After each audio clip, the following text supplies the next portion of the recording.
জান্নাতের ভিতরে দাউদ পয়গম্বর কোরআন তেলাওয়াত করবেন, আপনার আমার নবী মায়ের নবী, এরকম জান্নাতের ভিতরে একটা মাহফিল হবে। ওই মাহফিল এই যে বাঁশ দিয়া ঠিকা দিয়া হইতো না, এরকম মঞ্চ তক্তা দিয়া হবে না, ওই জান্নাতের মাহফিল হবে নূর দিয়া, যেরকম সুবহানাল্লাহ, স্বর্ণ দিয়া রূপা দিয়া প্যান্ডেল হবে, চেয়ার হবে, আর ওই জান্নাতের প্রধান বক্তা হবে মায়ের নবী রাহমাতুল্লিল আলামিন, যেরকম আল্লাহু আকবার। দাউদ পয়গম্বর বিশেষ বক্তা, আল্লাহ হবেন সভাপতি, নবীজিও তেলাওয়াত করবে, দাউদ পয়গম্বরও তেলাওয়াত করবে, স্বয়ং আল্লাহ পবিত্র কালামুল্লাহ শরীফ থেকে সূরা আর রহমান তেলাওয়াত করে জান্নাতীদেরকে শোনাবে, যেরকম আল্লাহু আকবার।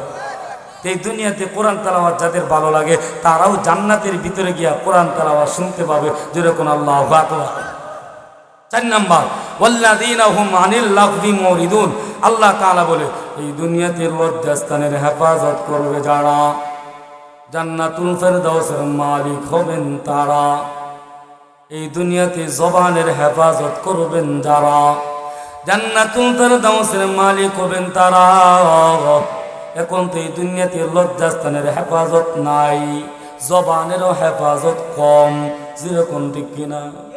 শুধু মিথ্যা গিবত খালি গালে গালা জবানে আছে না নাই?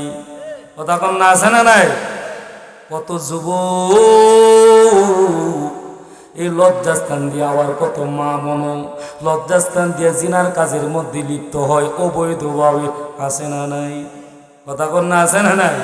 আল্লাহ বলতেছেন ওয়াল্লাযীনা হুম লিফুরুজিহিম হাফিজুন, লজ্জাস্থানের হেফাজত করবে যারা, খাঁটি মুমিন হবে তারা, জান্নাতুল ফেরদাউসের মালিক হবেন তারা। জুড়ে বলেন সুবহানাল্লাহ। আবার আসেন 4 নাম্বার গেল, 5 নাম্বার আর 6 নাম্বার। ওয়াল্লাযীনা হুম লিআমানাতিহিম ওয়া আহদিহিম রাউন। 5 নাম্বার আল্লাহ তাআলা বলেন ওয়াল্লাযীনা হুম লিআমানাতিহিম, এই দুনিয়ার জমিনে যে বান্দা আমানতের খিয়ানত করে না, খাঁটি মুমিন হবে তারা, জান্নাতুল ফেরদাউসে